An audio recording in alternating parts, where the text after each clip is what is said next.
اعوذ باللہ من الشیطان الرجیم بسم اللہ الرحمن الرحیم یسبح للہ ما فی السماوات وما فی الارض الملک القدوس العزیز الحکیم هو الذی بعث فی الامیین رسولا منہم یتلو علیہم آیاتہ ویزکیہم ویعلمہم الکتاب والحکمہ۔ اب دیکھیے آپ، جیسے وہ آیت 3 دفعہ آ چکی تھی، یہ چوتھی مرتبہ آ رہی ہے۔ وہ بنیادی طریقہ کار کیا تھا؟ قرآن کی تلاوت۔ قرآن اس مقناطیس کے مانند تھا کہ جس کے اندر جس کی روح بیدار ہے اس کو کھینچ لے گا۔ یہ ہے آپ کا آلہ دعوت۔ اب آپ کے پاس وہ آ گئے جو سلیم الفطرت، کسی درجے میں سلام، جن کی زیادہ سلیم الفطرت اور زیادہ جو ہے وہ فوراً آ گئے۔ کچھ کو تھوڑا سا وقت لگا، پھر کچھ اور وقت لگا، کچھ اور وقت لگا، تو 12 برس میں مکے کی جو ہے وہ ہانڈی کے اندر پوری طرح بلو کر نکال دیا گیا۔ اور جو نکالا پھر ان کی تربیت، ان کی تعلیم اسی کتاب سے، حکمت قرآن پر بیس کر رہا ہے سارا پروسیس۔ تربیت بھی قرآن سے، تزکیہ بھی قرآن سے، دعوت بھی قرآن سے، تذکیر بھی قرآن سے، تبشیر بھی قرآن سے، انذار بھی قرآن سے۔ تذکیر، انذار، تبشیر، اس سے دعوت ہو گئی، اور شفاء لما فی الصدور، دل کے اندر کے جو روگ ہے ان کا علاج۔ یہ دل کا روگ ہے کیا؟ دنیا کی محبت، اللہ خیر صلی اللہ، مال کی محبت، اولاد کی محبت، سب کیا ہے؟ ہاتھی کے پاؤں میں سب کے پاؤں دنیا کی محبت۔ یہ قرآن نکال دیتا ہے۔ هو الذی بعث فی الامیین رسولا منہم، وہی ہے جس نے بھیجا، اٹھایا امیین میں سے ایک رسول، انہی میں سے۔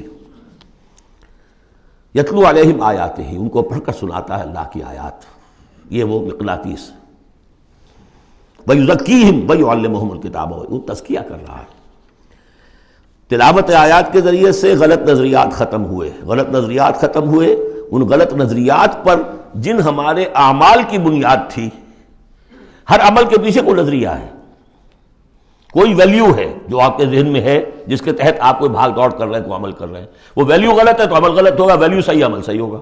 قرآن نے ویلیو آپ کی صحیح کر دی، تو گویا کہ اب یہ برے اعمال، بری عادات، یہ جیسے پت جھڑ میں پتے جھڑ جاتے ہیں، خود ہی جھڑ جائیں گے، کیسے رہیں گے؟ اندر سے غذا ہی نہیں مل رہی، اندر تو جڑ ختم ہو گئی ان کی۔ یہ ہے تزکیہ۔ اور پھر تعلیم کتاب و حکمت، اب انہیں سکھاؤ، احکام دو، اور بڑی گہری بصیرت والی باتیں بھی سکھاؤ۔ وہ سب کے لیے نہیں ہے۔ اس کو وہ کہتے ہیں، جیسے کہ ہمارے ہاں عربی مدارس میں بھی اب ہے شعبہ تخصص، فارغ التحصیل تو تم ہو گئے، اب تخصص کرو۔ یہ اصل میں تعلیم حکمت جو ہے، یہ محمد رسول اللہ کی تعلیم کا اور تربیت کا شعبہ تخصص ہے، یہ سب کے بس کا روگ نہیں۔ وَمَن يُؤْتَ الْحِكْمَةَ فَقَدْ أُوتِيَ خَيْرًا كَثِيرًا يُؤْتِي الْحِكْمَةَ مَن يَشَاءُ وَمَن يُؤْتَ الْحِكْمَةَ فَقَدْ أُوتِيَ خَيْرًا كَثِيرًا۔ یہ اللہ تعالیٰ کسی کسی کو صلاحیت دیتا ہے۔ وَإِن كَانُوا مِن قَبْلُ لَفِي ضَلَالٍ مُبِينٍ، اور یقیناً اس سے پہلے تو وہ کھلی گمراہی میں تھے۔ وَآخَرِينَ مِنْهُمْ، اور محمد کو بھیجا ہے اللہ نے صرف امیین کے لیے نہیں، اوروں کے لیے بھی جو ہے تو انہی میں سے پوٹینشلی، لَمَّا يَلْحَقُوا بِهِمْ، ابھی ان میں شامل نہیں ہوئے۔ حضور سے ان کے بارے میں پوچھا گیا، حضور نے مجلس میں بیٹھے ہوئے تھے، سلمان فارسی ان کے کندھے پر ہاتھ رکھا، فرمایا حکمت اگر سریا پر بھی ہوگی تو اس کی قوم کا کوئی شخص اسے لے آئے گا۔ اور کم سے کم یہ کہ تمام جو حنفی مسلمان علماء وہ سمجھتے ہیں کہ اس حضور کی حدیث کا مصداق امام ابو حنیفہ ہے رحمۃ اللہ علیہ۔ بہرحال اس میں کوئی شک نہیں کہ ایرانی قوم جو ہے بحیثیت مجموعی بہت ذہین، فتین، فلاسفر ایک سے ایک بڑھ کر، متکلم سارے کے سارے ایرانی ہیں۔ یہ ساری چیزیں ان کے ہاں فلسفہ، منطق، دو چیزیں کی گھٹی میں۔ 3 مراکز رہے ہیں دنیا میں فلسفہ اور منطق کے، ہندوستان، ایران، یونان، 3 ہے۔ نمبر 2 پہ جرمنی آ جائے گا، اس لیے کہ وہ بھی ایرینز ہیں۔ یہ ایرینز ہیں، یہ حام کی نسل ہے میری تحقیق کے مطابق۔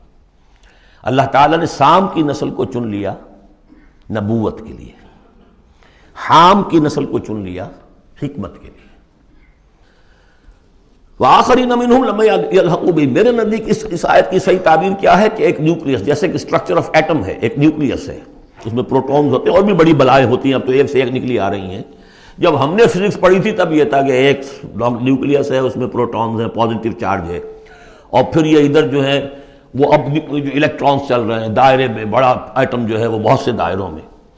تو نیوکلیس اس امت کا امیین بنو اسماعیل اور ان کے تابع اہل عرب مشرکین، یہ نیوکلیس۔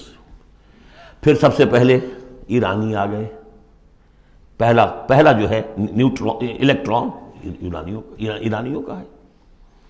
پھر رومی آ گئے، کچھ آ گئے ادھر سے، کچھ قبطی آ گئے ایجپشنز، ادھر سے آگے آپ بڑھے تو ہندی آ گئے، سندھی آ گئے، پہلے سندھی آئے پھر ہندی آئے، یہ سب ہیں اب مختلف دائرے، یہ بڑھتا جا رہا ہے۔ لیکن نیوکلیس امیین اور باقی سب آخرین۔ امیین میں سے چونکہ خود حضور تھے لہذا ان پر اتمام حجت آخری درجے میں ہو گئی، لہذا ان کے لیے کوئی رعایت نہیں تھی، اگر ایمان نہیں لائیں گے تو قتل کر دیے جائیں گے۔ یہ سورہ توبہ میں ہم پڑھ چکے۔ آخرین کے لیے رعایت یہ ہے کہ چاہیں تو اسلام لائیں چاہیں تو نہ لائیں، یہودی رہیں، عیسائی رہیں، کوئی رہیں، مجوسی رہیں، ہندو رہیں، سکھ رہیں، پارسی رہیں، جو چاہیں رہیں، لیکن نظام اسلام کا ہوگا، غلبہ اللہ کا ہوگا، دین ہم قائم کریں گے، تم رہو اپنے طور پر جو ہندو رہو، جو چاہو رہو۔ وآخرین منہم لما یلحقوا بہم وہو العزیز الحکیم، اور وہ عزیز ہے اور حکیم ہے۔ ذالک فضل اللہ یؤتیہ من یشاء، یہ اللہ کا فضل ہے، وہ دیتا ہے جسے چاہتا ہے، اللہ کا فضل ہے۔ اس فضل کے بڑے درجے ہیں۔ سورہ بنی اسرائیل میں آیت پڑھی، ان فضلہ کان علیک کبیرا، حضور سے خطاب ہے، سب سے بڑا فضل، سب سے بڑا فضل، سب سے بڑا فضل اس پوری کائنات میں محمد رسول اللہ پر ہوا۔ اگرچہ ان کا فضل کس طور سے ہوا ہے وہ آپ دیکھ لیجئے، ماریں پڑی ہیں، پتھراؤ ہوا ہے، خون کے دھارے چھوٹے ہیں۔ اللہ کا فضل جو ہے دنیا میں وہ ناز و نام نہیں ہے، عیش نہیں ہے، آرام نہیں ہے۔ جس میں سب سے بڑا فضل تھا اسے یتیم پیدا کیا، پوستھیومس، پیدا بھی ہوا باپ کے فوت ہونے کے بعد، بالکل مفلس قلاش۔ وہ تو مادائی حلیمہ کو کوئی اور بچہ ملا نہیں تھا تو قرۂ فال بنا میں من دیوانہ زدن ہو گیا معاملہ، ورنہ لوگ جاتے تھے، اچھے کھاتے پیتے گھرانوں کے بچے لیتے تھے، یتیم کو کون لے جائے گا؟ لیکن وہ یتیم پھر کیا بنا؟ در یتیم۔ وَوَجَدَكَ ضَالًّا فَهَدَىٰ وَوَجَدَكَ عَائِلًا فَأَغْنَىٰ أَلَمْ يَجِدْكَ يَتِيمًا فَآوَىٰ۔ پھر جو کچھ ہوا ہے سخت، آپ کا جو نوجوانی کا دور ہے، سخت مشقت، مزدوری۔ آپ کہتے ہیں میں قریش کی بھیڑیں بکریاں چند ٹکوں کی مزدوری پر چلایا کرتا تھا، قرارید، درہم و دینار نہیں، قرارید، ٹکے پیسے۔ بہرحال یہ دنیا کا معاملہ اور ہے۔ فرمایا وآخرین منہم لما یلحقوا بہم وہو العزیز الحکیم، ذالک فضل اللہ، یہ میں بیان کر رہا تھا، فضل کبیر بلکہ فضل اکبر تو ہوا حضور پر۔ پھر جو بھی محمد کے دامن سے وابستہ ہو گیا، بہت بڑا فضل ہے۔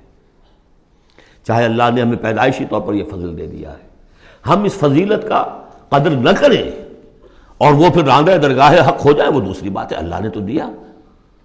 بل اللہ یمن علیکم ان ہداکم للایمان، تمہیں اس راستے پر ڈال دیا ہے اللہ کے بندو، تمہیں پیدا کیا وہاں جہاں تم نے پیدا ہوتے کال میں اذان سنی ہے اور دوسرے کال میں اقامت سنی ہے، اس سے بڑا فضل کیا ہوگا؟ لیکن تم نے اس کی ناقدری کی تو یہ دوسرا بات ہے۔ ذالک فضل اللہ یؤتیہ من یشاء واللہ ذو الفضل العظیم، اللہ بڑے فضل والا ہے۔ لیکن یہ کہ اب یہ جو پروسیس تھا، جو محمد رسول اللہ کا اعلیٰ انقلاب تھا، قرآن،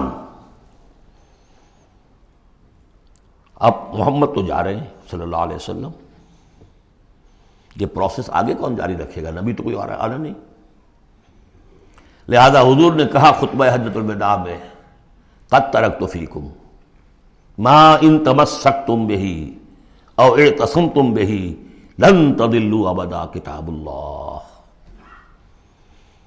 میں چھوڑ کر جا رہا ہوں، یہ محمد کے قائم مقام ہے، یہ قرآن، یہ عصائے موسیٰ سے 100 گنا بڑا معجزہ ہے۔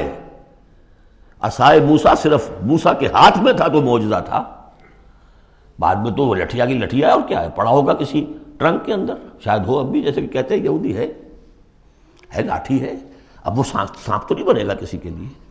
یہ معجزہ ہے جو ہر ایک کے ہاتھ میں آ سکتا ہے۔ بشرطے کہ اس کا حق پہچانے، اس کا حق ادا کرے، اس کی قدر و قیمت کو جانے۔ افبہذا الحدیث انتم مدہنون وتجعلون رزقکم انکم تکذبون، اس کے ساتھ تمہارا یہ معاملہ ہے، یہ مداہنت ہے۔ دنیا بھر کی زبانیں سیکھ لو، دنیا بھر کے علوم سیکھ لو، اتنی عربی نہیں کہ قرآن مجید کو براہ راست سمجھ سکو۔